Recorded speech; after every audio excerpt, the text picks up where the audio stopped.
चलित मे मास 20 तारिख दिन मान्यवर राज्यपाल डॉक्टर हरिबाबू कम्भमपाटी खोर्धा जिलार जटणी निकटस्थ रामचंद्रपुर स्थित CUTM Centurion University of Technology and Management परिदर्शन करी दक्षता विकास उपरे गुरुत्वारोप करिसेंती।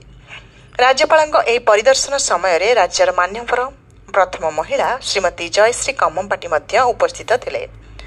राज्यपाल विश्वविद्यालय पॉलिनेट्स paradise transformer labs waste to wealth lab पेलुड engineering lab apparel and textiles engineering lab plumbing and pipeline engineering labs maritime school simulation and applied learning lab electrical and automotive lab allied health school labs इत्यादि प्रयोगशाला परिदर्शन कर कार्यधारा अनुधान करथिले।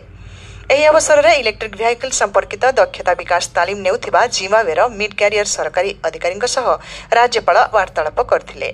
ପରେ ପରେ ରାଜ୍ୟପାଳ ଅଧ୍ୟାପକ ଏବଂ ବିଶ୍ୱବିଦ୍ୟାଳୟର ପରିଚାଳନା କର୍ତ୍ତୃପକ୍ଷଙ୍କ ସହ ଆଲୋଚନା କରିଥିଲେ।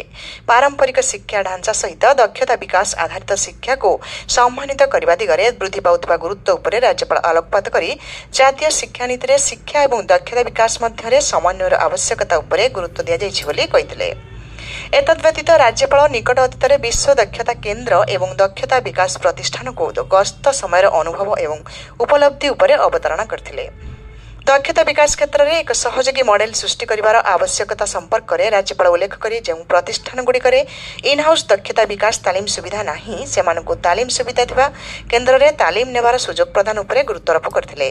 द्रुत गति विकसित हेउथिबा विश्व में विभिन्न आह्वानर मुकाबला करबा पई युवपीढ़ी को प्रस्तुत करबा पई पदक्षेप अत्यंत जरूरी बोली राज्यपाल कहवा सहित CUTM अभिनव पदक्षेप को प्रशंसा करथिले।